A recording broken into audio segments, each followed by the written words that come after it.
Welcome to the R&BE. You don't have your phone out here, do you? No, I left it in there. Okay, cool. Because I always forget to turn mine on. Yeah, your phone always keeps going off. off. Yes, I do. Thank you, Rob. I welcome the show, and then you talk to me about the phones. Yeah. Yes. So if you're wondering what this is a weekly podcast that Rob and I do in which we teach each other information about comic books. It's how we stay knowledgeable. We kind of bounce our information off of each other. Yep. And that's how we are able to be so knowledgeable on Marvel and DC and use our expertise together. But we decided that we would start recording it so that you guys can join us for the fun. We never look at that camera, so. We do never look at that camera. What's going on, everybody watching this camera right now? If you enjoy things that Rob and I do together, then maybe you should go check out our gaming channel, Eligible Monster, where you can find us discussing all kinds of things from various lists involving gaming, such as the sexiest moments in video games, or the longest boss battles, or banned video games.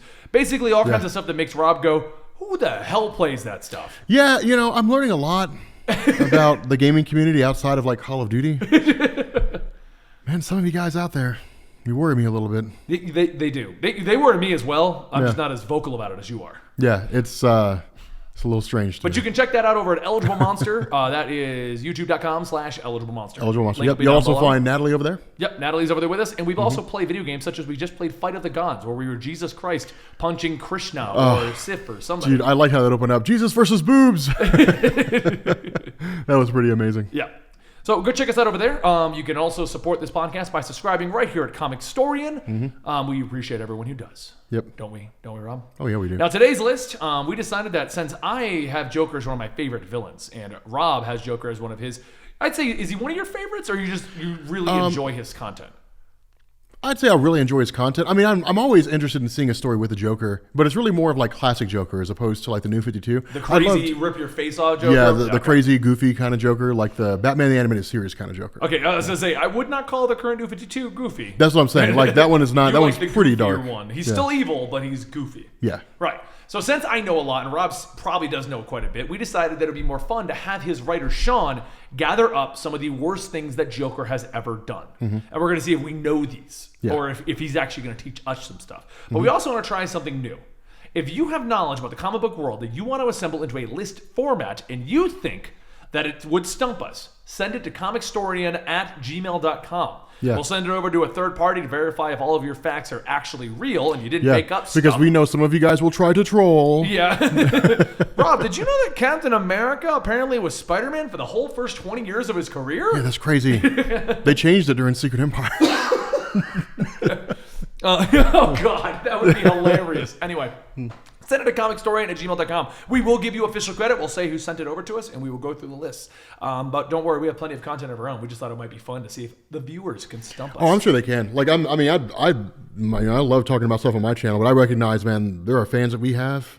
Oh, no, I've They would always blow said, us out of the water. I'm like, I know a lot about comics, but I don't know everything. Yeah. I love the people that ask me the most obscure questions, and I'm like, I have no idea, man. Like, I don't. I just don't have that answer. Well, hey, Rob, will you do a video about this character?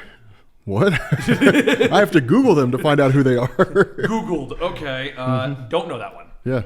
So let's kick this list off then. There's Okay. plenty of B-roll that Dylan already has of us rambling or ranting. He's going to have much. to cut that up to make it interesting. I don't know how he's going to do that. But once this list is done, we will be discussing random stuff, just us BSing post the podcast. Stick around for the full podcast to get that whole thing. Yep. Anyway, number one on this list.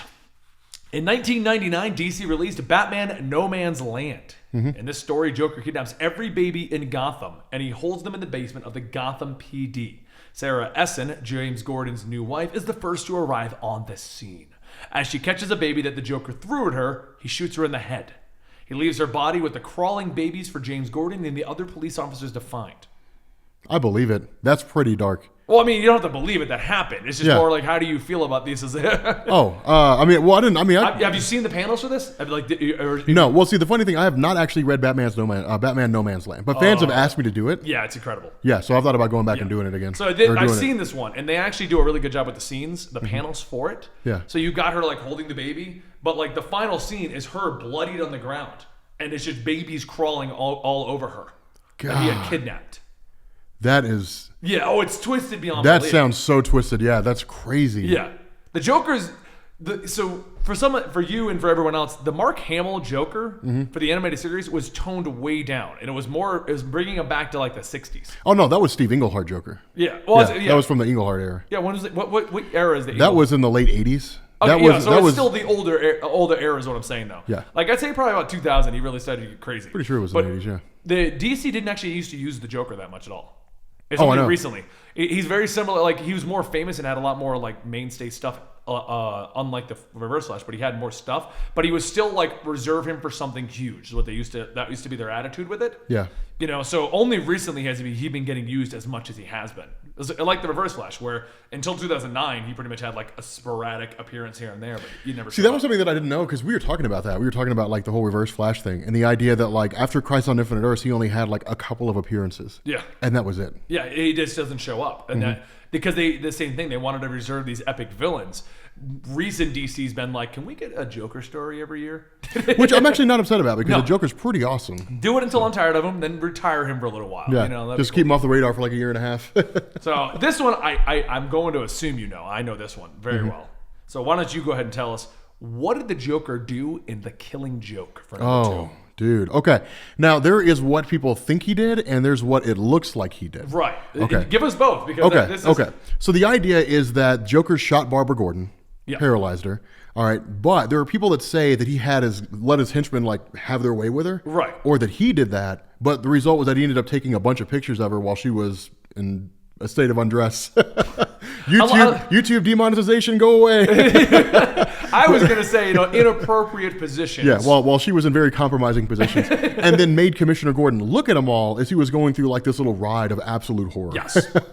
It was pretty messed up. Right. And then he pretty much, the whole idea of this story is the Joker's trying to prove to Batman that one bad day will turn you evil. Yeah. And James Gordon doesn't turn evil. Yeah. And then Batman goes to the Joker. So there's actually two things that fans like to assume happened, or they hear through the grapevine that happened, but were never confirmed by the writer or by the book. Yeah. And that is the inappropriate behavior towards a naked Barbara Gordon that never actually is confirmed in the comic. Yeah. It's shown.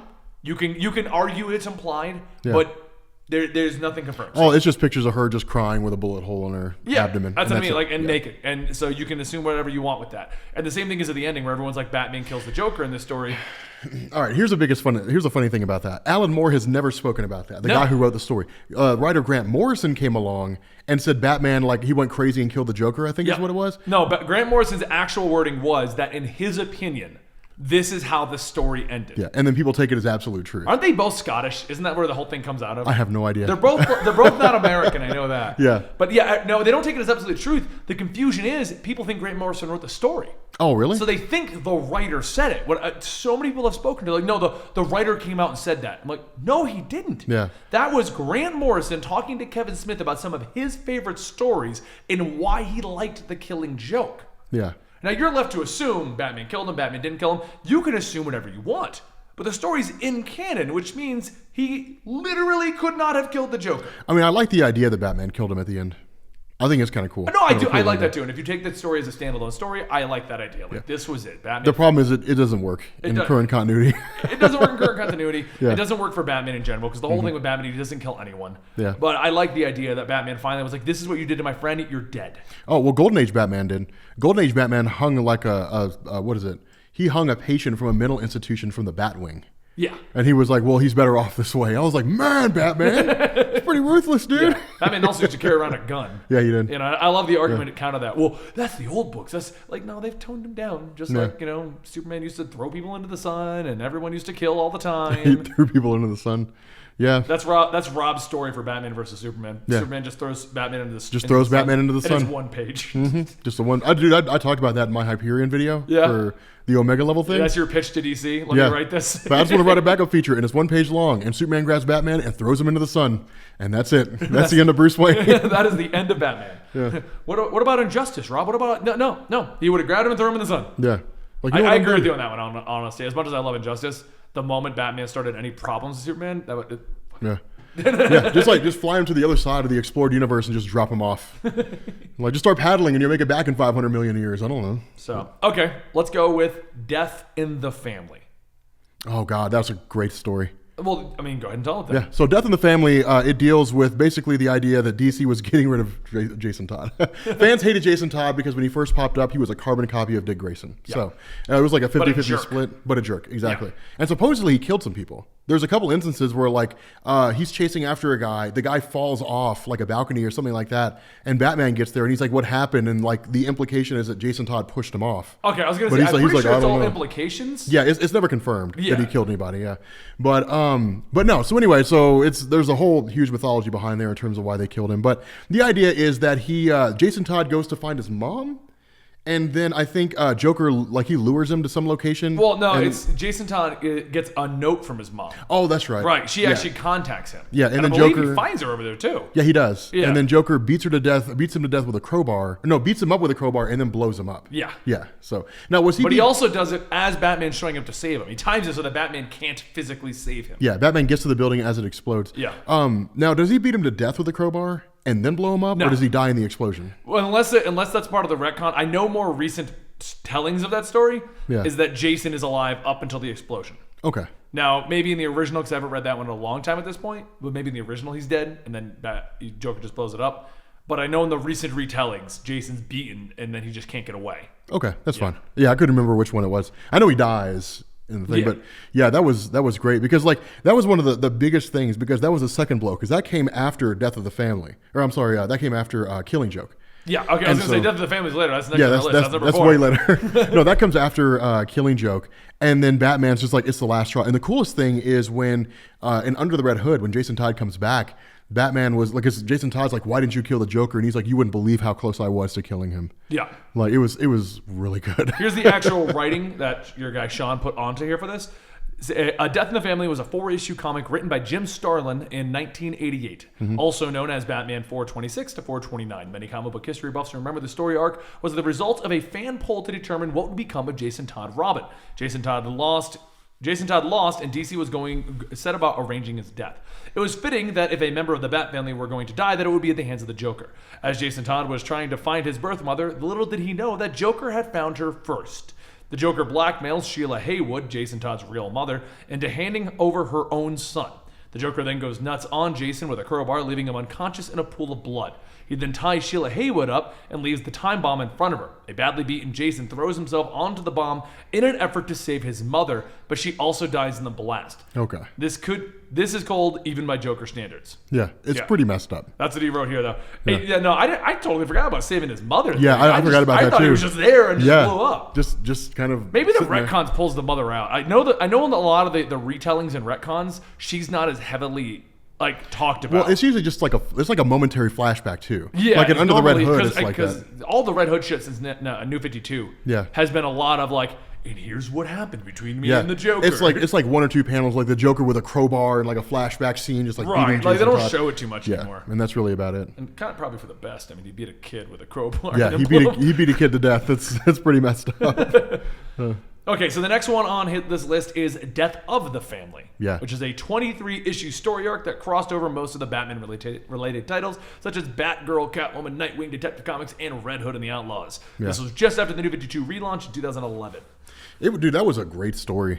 It was pretty amazing. And the funny thing is that Scott Snyder had been leading up to that for a while. Yeah. No, he'd been building up for it. They'd been teasing because you had Detective Comics. I think it was number 1. It was a tie-in or something like that for New 52, but it was the first time you saw the Joker. Yeah. And then you didn't see him again. You had Court of Owls, you had all that stuff, and you didn't see him. And then he shows up in Death of the Family. So it marked the first time Joker technically appeared in a full story arc. In a full story, I was going to say, because the doll maker had cut his face off a detective, I think. Yeah. That's what happened. That was the whole idea, was to remove his face, and then that was the Joker, okay, what's going to happen after that? Right, and he just didn't show up. It was a super anticipated story. I loved it too. Yeah. No, I loved that story. It was so creepy and everything. Yeah. And they imply that the Joker actually knows who Batman is in that story. Well, okay. See, that's the weird thing, because the Joker, supposedly the Joker followed Batman to the Batcave. Yes. And then left one of his cards. Left a calling card. And then Batman blew it up, which is why they have the giant Joker card in the Batcave. And then he takes the card and he takes it back to where Joker's at in Arkham Asylum and says, I have something that belongs to you. And the Joker acts like he doesn't know him. Right. But I think the Joker does. Well, so that's a whole thing with the Joker. And part of the thing with that and that whole idea is that he implied that he knows him. And Bruce Wayne likes to argue that there's no way he could have gotten in. All of my sensors would have done it. He had to do this impossible feat, like holding his breath this entire time and doing all this crazy stuff to even get in here. Yeah. And there's no way it could have actually worked. The implication is that the Joker doesn't care. Yeah. The Joker doesn't care about Bruce Wayne. He doesn't care about, that part of Batman's life. He just wants Batman. Yeah. And that's a part of the whole death of the family plotline in which he goes around and decides that all of the Batman's family is hindering him. It's all problems. Yeah. So he goes and messes with everyone and takes off their faces is what you're left to think. Dude, that was crazy. So there's this amazing scene. For those of you guys who never read the story, there's this amazing scene where Batman wakes up after being knocked out by the Joker. And he's tied up in the Batcave. And Alfred's under the influence of the Joker toxin, whatever it is. So he's completely brainwashed into forcing totally it, brainwashed. And so the rest of the Bat family, so Red Hood, Damian Wayne, Dick Grayson, Barbara Gordon, they wake up and their faces are bandaged and they're bloody. And the Joker starts serving them their dishes and lifts up the lids and it's their faces on ice. Yeah. And I was like, what? I mean, it turns out, of course, that's not the case. Their faces aren't actually cut off. No, but I do remember it was a cliffhanger there. That was a huge cliffhanger. And I was like, yeah. I remember sitting there reading the book and I'm like, there's no way this is legit. Yeah. Because, how are we, they're all going to be scarred? Are they just going to be and they're all reattached? How is that going to work? That's what I wondered. I was like, how do you come back from this? Yeah, Are they all going to have the belted faces on now? That would be hilarious, actually. Just running around with their faces sewn on. Oh. It'd be funny. It'd be messed up, but it'd be pretty funny. Yeah. Oh, it was so bad. Oh. But no, and that's the storyline where Batman ends up basically telling him, you don't know who I am, I don't believe you, and he pushes him off the cliff basically. Yeah. And that's where he falls into the Elysium, which brings us back to Endgame and does all that stuff. Well, no, the funny thing too is they actually reference him falling off the cliff in the Dark Knight's Metal. What is it? The casting, I think it is. Yeah, when they find the Joker. Yeah, that was super cool. Right. No, well, because that's all start of the plot. Everyone likes to think that Rebirth relaunched DC, but it did. Everything still from New 52 is valid. Yeah, the Dionysium I think contains nth metal, which is what gave people their longevity. It's one of the 5 metals for DC metal. It's one of the 5 we need, that Dionysium, and it was in his system. I love the way they did that. All these weird things that have happened to Bruce Wayne, it's all tied together for the metal event. Well, that and the idea that every single person, the reason why Barry Allen didn't die of being electrocuted by lightning and doused in chemicals, stuff like that, was because he had nth metal in his blood. Yeah. Which lent itself towards him becoming the Flash. That's actually pretty cool. Because then it ties in a reason why people get powers, as opposed to just, having powers. So. Well, I mean, I'm actually gonna douse myself with a bunch of random chemicals after this and try to get lightning to strike me. You're gonna end up like Barry Allen the first time he tried that in Flashpoint. You're just gonna be this smoldering. Oh God, Rob, bring me to the hospital. What was I thinking? You're gonna be rough, man. It's gonna be pretty bad. So, okay, moving on to our next one. There's so many here, guys. We're going to have to make a part 2 to this. Yeah. There's no way we're not going to be able to.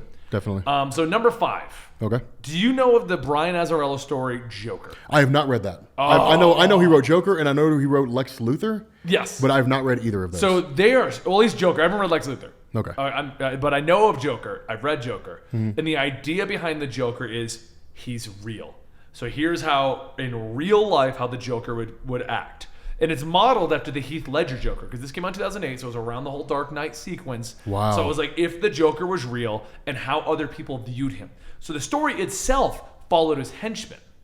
It didn't follow the Joker. We didn't see him from a first-person perspective, but from a third-person look. Huh. The other story is Lex Luthor, a Man of Steel, and wanted a similar style story of the Joker. To original Joker the Dark Knight, the name was vetoed by DC. The point of the story is showing you the eyes of Johnny Frost, a low-level thug and chauffeur. The Joker leaves Arkham, and he encounters Monty, his henchman, who has run things in his absence. However, when he finds out that Monty was letting Harley Quinn strip in a club, he skins Monty alive and makes him dance in front of everyone. Wow. Jeez. Yeah, skinned him alive. And it's all beautifully drawn. And then makes him dance in front of everybody. The artist of this one was Lee Bermejo. I can't say that last name that well, probably. I'm probably butchering it. But the art is beautiful. The whole thing looks like oil paintings. I mean, if it's anything like the cover, then I guarantee it's beautiful. The cover is the art. And it carries throughout the entire thing. Dude, I love it when they do that. Like when the cover of the comic is the art in the comic. Like, that's what I enjoy, because I always feel like I get duped when that's not the case. But here's where it gets even worse, though, for Johnny Frost. So you'd think that would be the worst thing he could do, skin someone alive and make them dance. Yeah. I mean, honestly, if you skin me alive and just lay down and die, what more you can Yeah, do? I'd be like, I'm not going to do anything. I'm just going to I'm not dancing, I'm sorry. I mean, if you shoot me, you're doing me a favor. If you kill me further, if you do anything at this point, I'm pretty sure I'm just going to die. But, so he finds out that Johnny did something. Let me see if we wrote it in here. Okay, he met with Two-Face and didn't tell him. I know Johnny did something and didn't tell the Joker about it, but he met with Two-Face and didn't tell him. Two-Face was trying to get Johnny to join his side to go against Joker. Yeah. So as a revenge, the Joker rapes Johnny's wife or ex-wife, and basically messes with Johnny to the point, or if I remember correctly, Johnny just kills himself at the end of the story. Jeez. Yeah, he either kills himself or ends up. No. Everything happens and he ends up just getting shot. Wow. And just dying at the That's end. it? Yeah, Johnny and the Joker and Batman go on with their battle. Basically, Johnny gets shot by the Joker trying to do a bunch of things, and Joker raped his ex-wife and all this other crazy stuff. Batman shows up and Johnny's left to die as Batman fights the Joker. Dang. Yeah. So Batman doesn't even care. No. Wow. Yeah, because it was supposed to give you a view of these characters from the other people, and I remember vaguely because I did the story a while ago, but I remember being on a bridge. And I think Johnny either died on the bridge or he fell off the bridge and no one saved him, but that kind of a thing. He's just. That sounds like an amazing story. Oh, it really is. I need to read that. Yeah. Plus, you get the title of the video, Joker. No, I'm gonna title it "What if Joker were real?" Yeah. That would be pretty good. So anyway, Rob, two of the worst things, in my opinion, that he's done are the Injustice thing and the way that he's treated Harley Quinn. I could go with that. Yeah. But the things that he's done to Harley is almost warranted of an entire video in itself. And we are not one to just put everything into a single video and not get another potential video. That's true. We really need those cliffhangers. Got to keep them coming back. Exactly. So, subscribe to this channel to get the next R&BE podcast in which we're going to go over more of the worst things that Joker has done, plus a list of the worst things that the Joker has done to Harley. Give me comments down below what you think the worst thing that he has done to Harley. Yeah. And we are totally not going to make our list entirely based off of what you guys leave in the comments. Not at all. all. No way. Why would somebody do that? That's a cheap and easy way to make videos. Now, don't forget, if you want to submit something for us to try and go over to teach ourselves, teach other viewers, or even teach yourself something, send it to comicstorian@gmail.com. If you want to see more discussions between me and Rob about video games, playing video games, goofing off on video games, that is over on the Eligible Monster channel. It's me, Rob, and Natalie doing various things over there with you guys. Yep.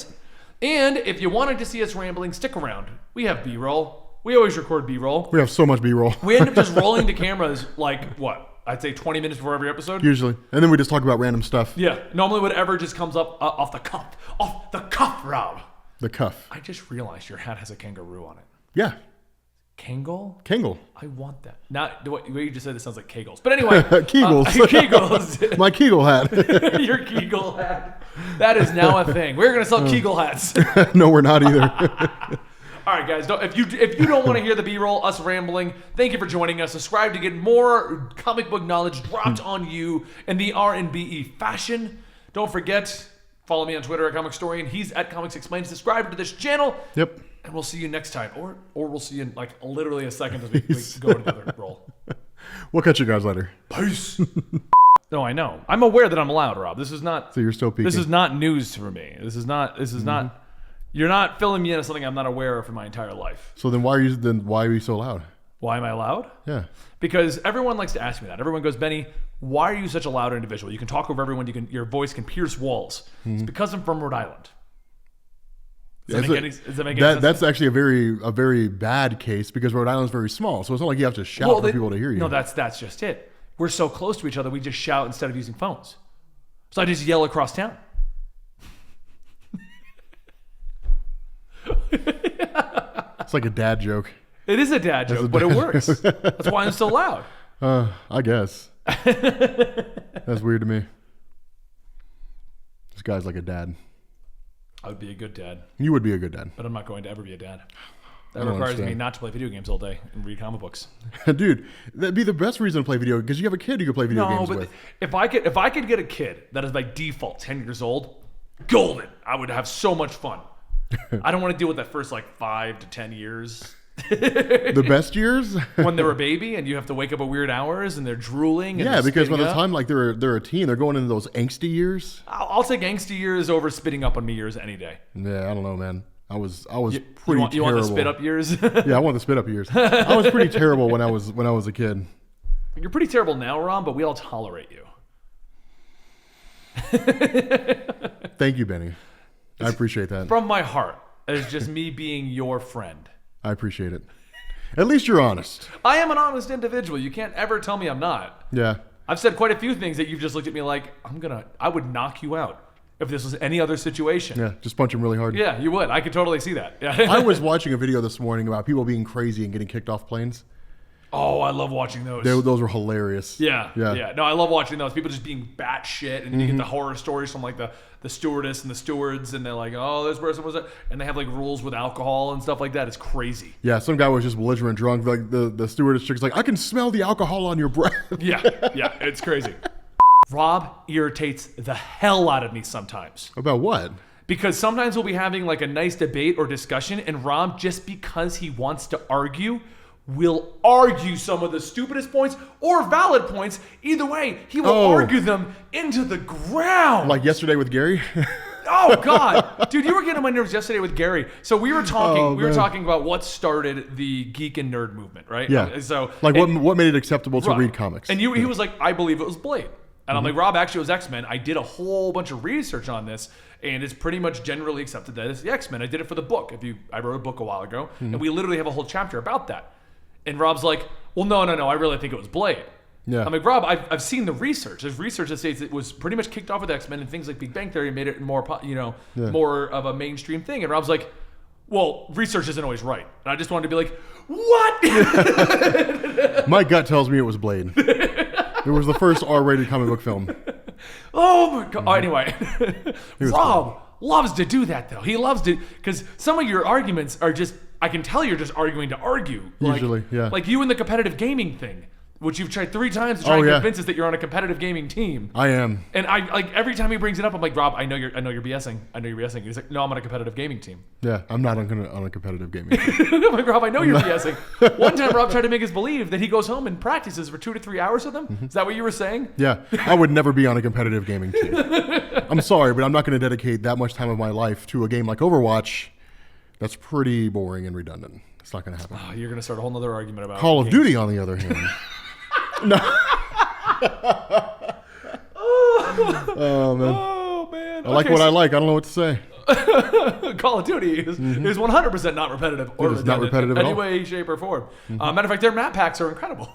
Yeah, they're not recently. All right. So that's definitely, Dylan, you definitely need to put that in the B-roll and keep this little segment in where I'm talking to you, Dylan. And so the viewers can see that I talk to you directly and that your entire payment will be in graham crackers this month. Anyway, back to the joke. I would be okay with that. Being paid in graham crackers? Graham crackers are delicious. Well, since we don't pay you at all, I will start paying you in graham crackers. I don't work for you. You can't pay me. That's what I'm saying. You don't now, get paid if you at just all. want to give me graham crackers, I'm okay with that. Fun fact, he's always got snacks around the office. That's not me. Who is it then? That's those 2 boneheads, Dan and Houston, buying candy all the time. Thank you for the snacks, Dan and Houston. They're like children. I don't think they heard me. They're like children. I'm like, hey, because I'm a grazer when it comes to food. I'm the kind of guy, more B-roll, Dylan. I'm a grazer when it comes to food, okay? So I'm the kind of guy that if you put it in front of me, I'll just start munching on it. So in order to not overeat, I don't have snacks around the house. Yeah. And now I have, bags of Starburst, bags of Jelly Belly. You have all that stuff. There's pretzel sticks over there, delicious. animal crackers, stuffed pretzels. Like, they're all in the office. You have peanut butter stuffed pretzels. They're all in the office. Those aren't that great. They're okay. No, they're not as good as I was hoping they were going to be. Yeah. That one I did buy. But the animal crackers. I haven't touched those. They're sponge-covered animal crackers. Yeah. Dude, those things have been getting wrecked. And, I'm a pretty good reason for why. They're pretty delicious. But those guys keep buying snacks. And then I'm like, well, they'll finish it and we'll get rid of it. And then they'll be like, because we have a guy that comes in and kind of keeps things stocked for us. And they'll be like, here's the list. We want more Jelly Belly, more Starburst, more chips. And like, yeah, there were the cheese balls. The cheese balls are pretty good. Hey, we had a whole episode of the cheese balls over on the gaming channel. Eligible Monster. Eligible Monster. Yeah, our gaming channel. You can go check that out. So